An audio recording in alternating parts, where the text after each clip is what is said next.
आदिनाथ महाराजांनी समाजाची सहानुभूती घेण्यासाठी जे आपलं बाबासारखं केलं हा एक चुकीचा आदर्श पुढच्या पिढीसाठी. माणसाने ज्ञानी असावं, आपल्यावर आघात करून घेऊ नये. भगवान बाबाची परिस्थिती वेगळी होती. उद्या कोणते येणारे साधक आपल्या शरीराचं अंग कापतील आणि संत होतील, अशी चुकीची परंपरा तुम्ही सुरू केलेली महाराज, ही चूक आहे तुमची.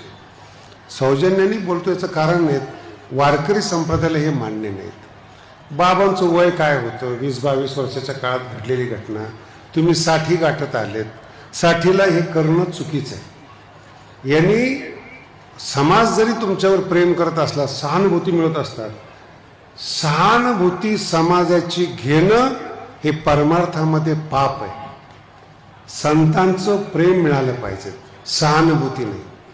तुम्हाला कळणार नाहीत, माझी भाषा आहे खूप खोल आहे.